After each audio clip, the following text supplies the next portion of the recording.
Kisah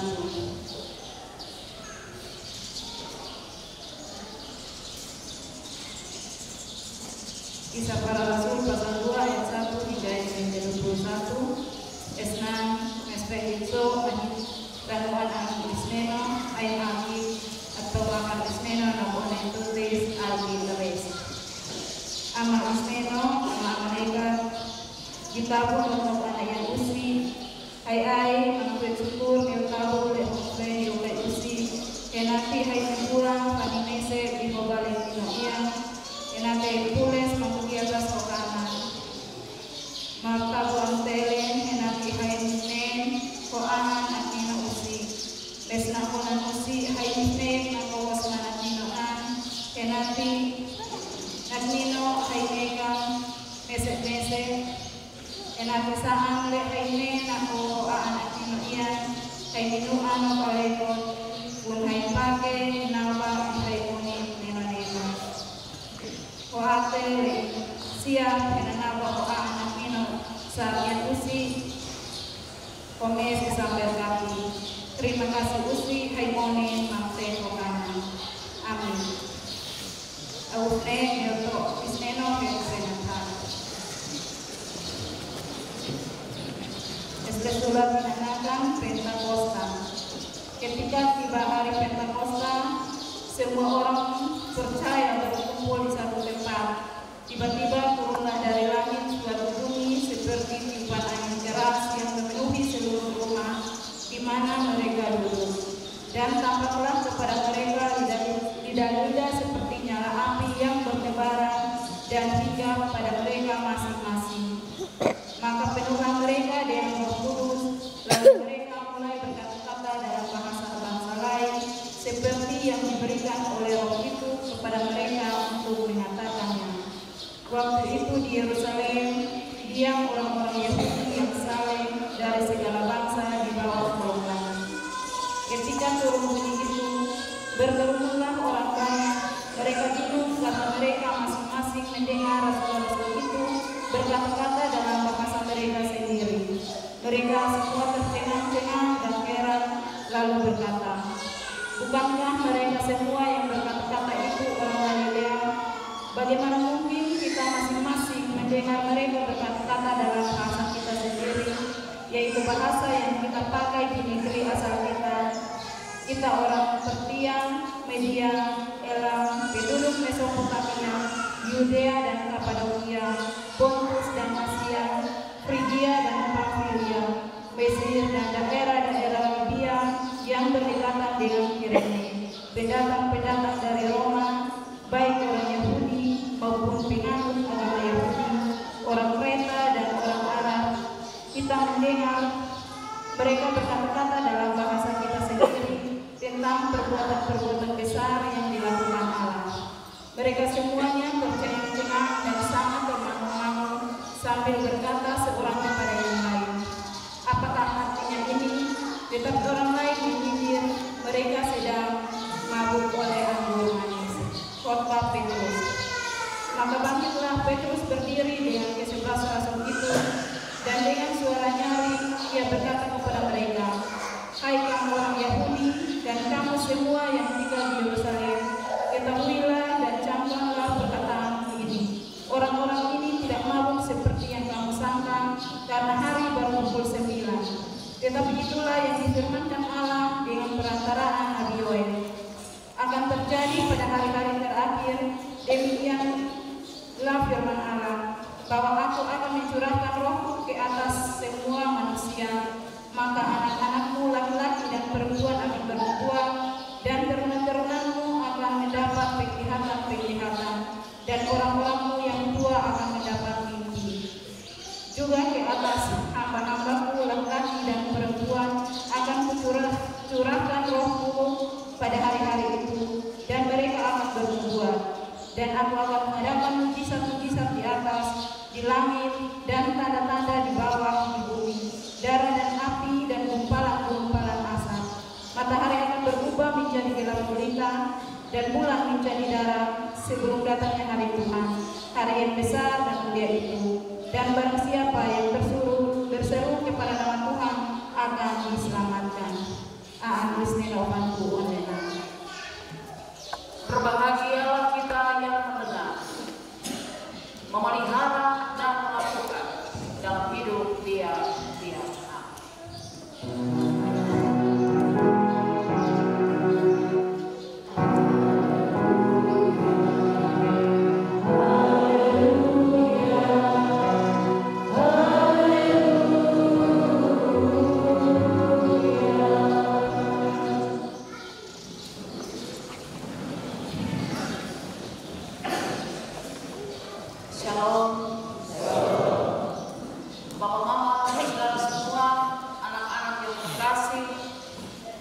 kita ada di sini, kita merayakan hari Pentakosta.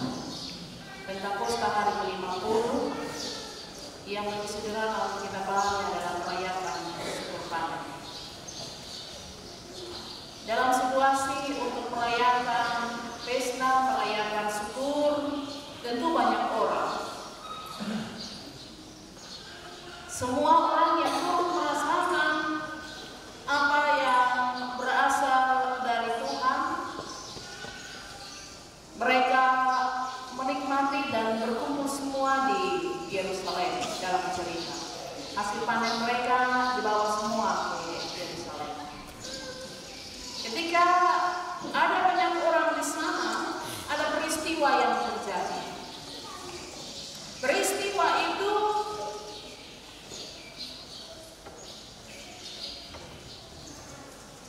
menunjukkan bagaimana Allah memberi sesuatu yang luar biasa, yang tidak bisa terselami, tetapi apa yang dijanjikan melalui putranya Yesus itu digenapi.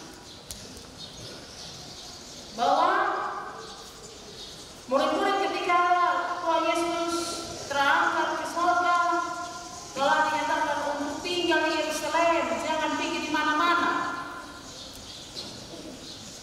Jangan ada di mana-mana, tetap tinggal, karena apa? Dia akan utus, dia akan kirim Roh sebagai penghibur, sebagai penolong, sebagai penuntun untuk bisa menyertai mereka. Janji itu digenapi. Karena janji itu digenapi, maka yang terjadi adalah tiba-tiba turunlah dari langit suatu bunyi seperti tiupan angin yang keras, memenuhi seluruh rumah. Angin itu selalu menjadi simbol tentang Roh Kudus, Roh Allah. Rupanya seperti lidah-lidah, dan dia nyala seperti nyala api, bertebaran hingga pada murid-murid. Dalam cerita, dalam tafsiran dijelaskan bahwa mereka ada 120 orang yang ada duduk dan menanti Roh yang dijanjikan itu. Kemudian mereka dipenuhi dengan Roh Allah. Karena sudah dipenuhi, mereka berbicara sesuai dengan apa yang ditentukan dari Roh itu, menggunakan bahasa yang berbeda-beda, tidak menggunakan bahasa yang sama. Karena mereka orang Galilea, jadi bahasanya berasal dari Galilea saja, tidak. Tetapi mereka menggunakan bahasa itu dimulai dari orang-orang yang berasal dari Partia, Media, Elam, penduduk Mesopotamia, Yudea, Kapadokia, Pontus, dan Asia. Kemudian Frigia, Pamfilia, Mesir, daerah-daerah Libya yang berdekatan dengan Kirene, pendatang-pendatang dari Roma, baik juga orang Yahudi maupun penganut agama Yahudi, orang Kreta, orang Arab. Mereka mendengar bahwa murid-murid yang ada berbicara menggunakan bahasa mereka.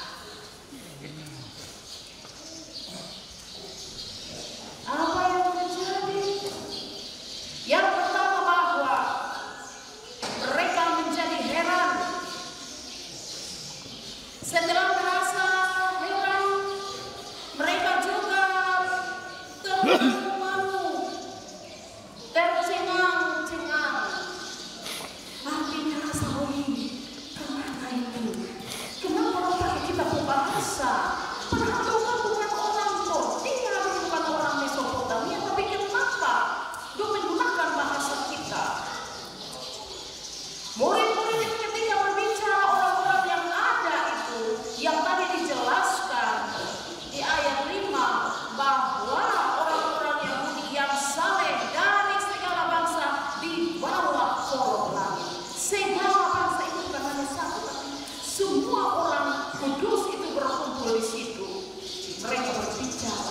menggunakan bahasa orang-orang yang sudah disebutkan tadi itu, dimulai dari ayat 9, 10, dan 11. Mereka heran, mereka bingung, dan karena itu ada pertanyaan, apakah artinya ini? Orang yang tidak mengerti kita berbahasa, kenapa mereka menggunakan bahasa kita? Apa artinya? Tapi ada yang bilang bahwa mereka sedang mabuk oleh anggur. Ini orang-orang mabuk begini. Mereka dipenuhi dengan kuasa Roh Kudus. Roh itu berkuasa atas mereka dengan penuh, tidak setengah, tapi penuh. Dan karena penuh tidak ada yang bisa tahan. Mereka akan berbicara menggunakan bahasa yang dikehendaki Roh Allah itu dalam pribadi murid-murid. Karena itu, ketika mendengar bahwa bahasa sindiran itu sampai ke telinga Petrus dan murid-murid yang lain, maka bangkitlah Petrus dan dengan suara nyaring ia berkata kepada mereka, "Hai kamu orang Yahudi dan kamu semua yang tinggal di Yerusalem, ketahuilah dan camkanlah perkataanku ini." Saya bisa membayangkan Petrus itu berbohong seperti apa. Dengan begitu tegas dia bicara karena Roh yang menuntun dia. Camkan ini, dengar ini dengan baik, bahwa akan terjadi pada hari-hari terakhir, Allah akan mencurahkan Roh ke atas semua manusia. Anak-anak laki-laki, perempuan akan bernubuat, teruna-teruna akan mendapatkan penglihatan, orang tua mendapat mimpi. Hamba-hamba laki-laki dan perempuan akan dicurahkan Roh untuk mereka bisa bernubuat, dan Allah akan mengadakan mukjizat di langit, tanda-tanda di bawah bumi, darah dan api, gumpalan-gumpalan asap. Matahari akan berubah menjadi gelap gulita, bulan menjadi darah sebelum datangnya hari Tuhan. Sebelum dia katakan ini, memberikan penjelasan tentang ini, bahwa orang-orang itu tidak mau, teman-teman mereka itu tidak mau anggur, karena baru jam 9 pagi. Itu baru start kalau orang mau minum. Masih makan kalau belum minum.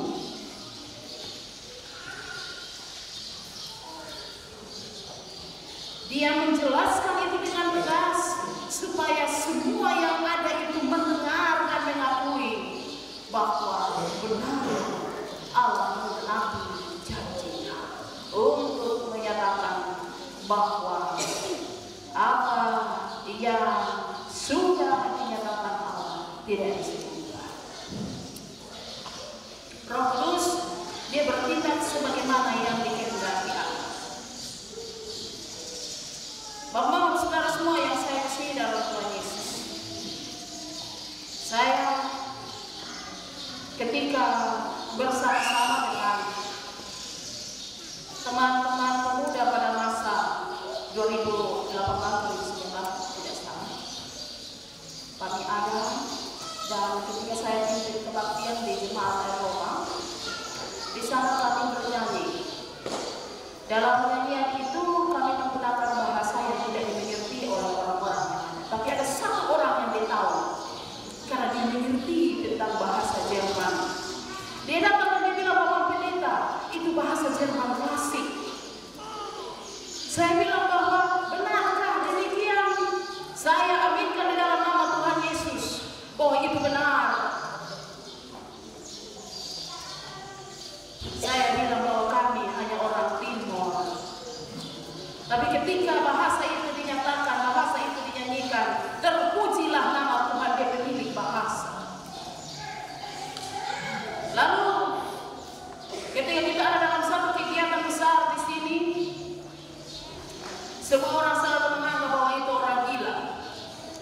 ketika dia bangun dan dia berbicara, setelah semua pulang ada yang bilang, Mama Pendeta, tadi yang ngomong tuh dia pakai bahasa Inggris klasik, bahasa Inggris pada masa yang lampau, yang tidak modern. Saya bilang, oh terpujilah nama Tuhan jikalau memang yang dikatakan itu benar adanya. Lalu saya secara pribadi merenungkan bahwa betapa besar Allah bertindak untuk menyatakan kepada siapa dia berkenan, supaya apa? Orang-orang yang ada di sini dia tidak mengerti bahasa itu, tapi kemudian dia diberikan Roh Kudus. Roh itu berkuasa untuk menuntun dia supaya dia juga bisa berkata-kata sama seperti apa yang dikehendaki oleh Roh itu kepada kita. Walau demikian, tidak jarang terjadi ada yang bilang itu orang gila. Itu benar. Saya ketika mendengar perkataan bahwa itu orang gila, saya bilang terpujilah nama Tuhan. Kenapa? Mereka tidak mengerti, mereka tidak tahu. Karena itu sama seperti yang Petrus bilang bahwa masih pagi, belum mabuk, tidak mabuk. Saya bertanya dulu, yang biasa minum atau yang semantan minum? Biasa minum berapa lama baru mabuk? Tapi orang kalau tahu semantan minum. Dan mabuk, kalau minum lama baru mabuk, kalau lebih ambil aku mabuk. Minum satu kali langsung mabuk, ambil satu kali langsung kondisi tubuh. Ya, Bapak Firman, Bapak Eco, mantan pemilu. Ini semantan, bukan peminum, mantan. Ya, silakan. Minum 1 jam kemudian reaksinya semabuk. Pak Firman,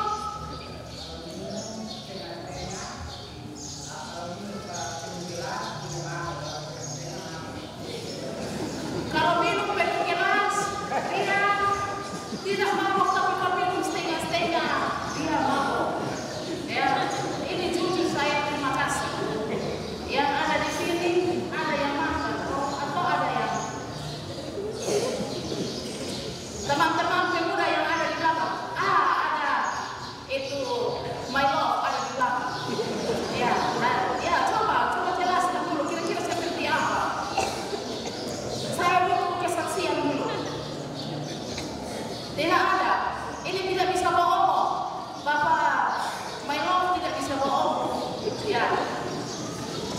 Itu tanda bahwa dia masih minum sampai sekarang. Ya.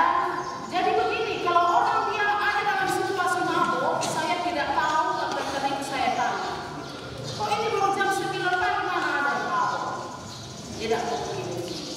Roh ketika dia bertindak, dia bisa bikin orang sama seperti dia ada mabuk, tapi dia tidak mabuk, dia sementara bertindak untuk menyatakan kehendak Allah. Dia sementara menyatakan apa yang Allah mau melalui orang-orang yang ada di sekeliling. Dan karena itu kalau yang tidak mengerti, jangan bilang bahwa itu orang gila, no. Jangan bilang bahwa itu orang mabuk, no. Karunia roh, bahasa roh itu ada di dalam Alkitab, dan tidak ada orang yang mau melakukan itu tanpa keinginan daripada roh itu sendiri. Roh itu berkuasa untuk menyatakan supaya apa? Genap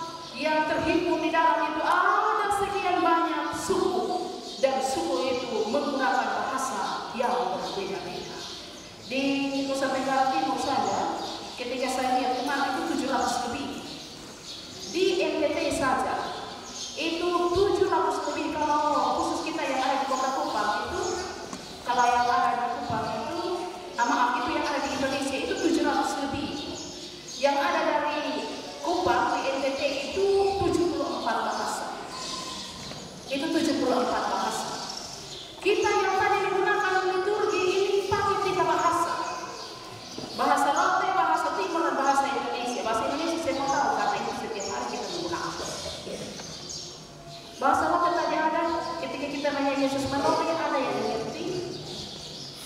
Yang orang timur mengerti tidak?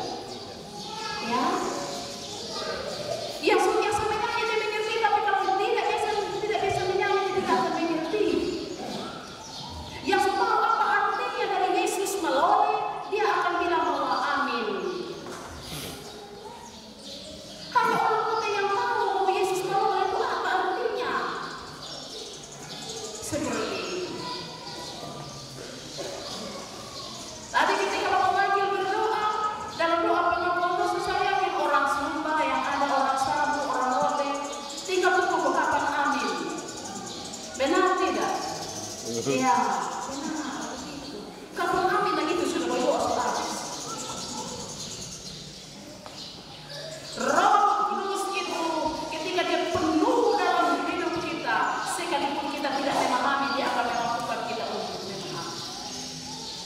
Yang paling utama adalah dengar apa yang Tuhan bilang, supaya ketika orang ngomong jangan bingung-bingung, jangan heran-heran, sehabis begitu langsung bilang bahwa orang gila.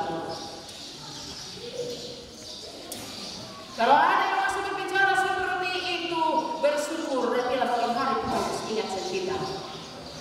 Jangan bilang bahwa itu ajaran sesat. Jangan bilang bahwa itu ajaran tidak benar. Karena kalau roh itu bertindak, tidak ada satu orang pun yang bebas. Dengan demikian, apa yang dikatakan bahwa roh itu akan berkuasa, dimulai dari anak laki-laki, anak perempuan. Mereka akan bermimpi, mereka akan bernubuat, mereka akan menyatakan kesaksian tentang kemuliaan Allah. Maka tidak bisa ditutupi. Karya itu berlangsung dan terjadi sampai hari ini.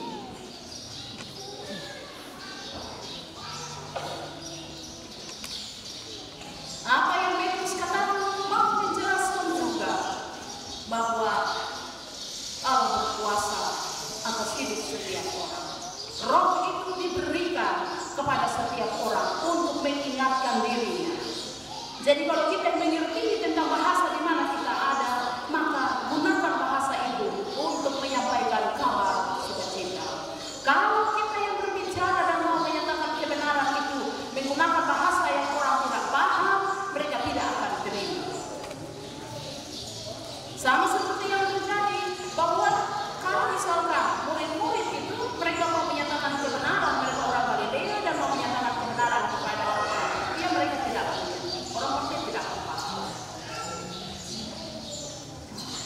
Bahasa roh itu adalah bahasa yang berasal dari Allah, yang tentunya bisa diterima kebenarannya dan juga bisa diterjemahkan.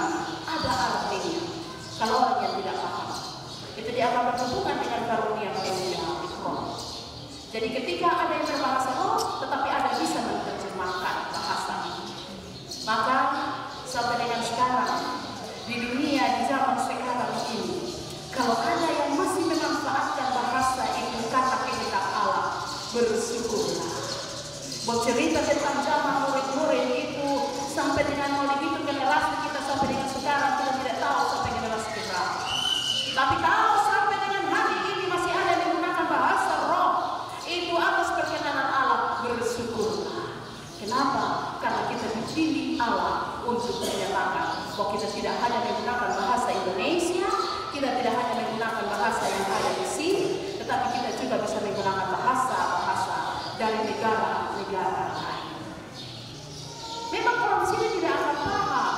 Karena mereka tidak paham, maka akan bilang bahwa itu orang gila. Wajar kalau disebut seperti itu. Tapi orang-orang yang mengerti tentang bahasa itu, mereka akan tercengang-cengang, bingung-bingung, heran, merasa takjub bahwa ini begini. Kenapa kamu pakai kita bahasa? Adakah di antara kita yang bilang bahwa itu orang gila? Ada kok? Kalau orang-orang menggunakan bahasa-bahasa yang tidak kita pahami, kita bilang dia orang gila. Ada.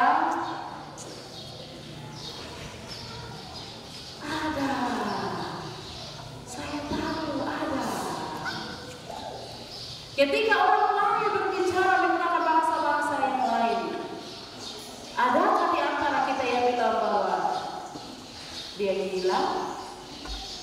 Saya bertanya lagi, adakah di antara kita yang demikian? Kalau ada, ingat baik-baik bahwa firman ini sudah cukup jelas, mengingatkan kita, mengingatkan semua bahwa tidak ada orang gila yang mau menyatakan tentang kebenaran Allah. Justru orang-orang itu yang tidak mengerti, yang tidak paham, mereka diarahkan untuk hidupnya berubah.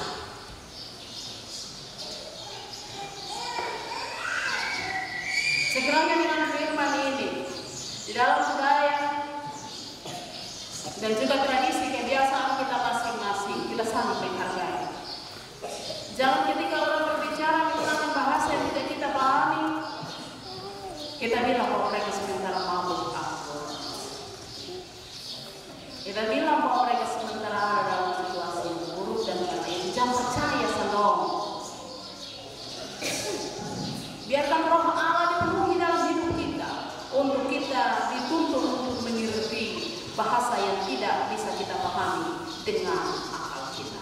Tuhan memberkati kita dengan firman-Nya. Amin.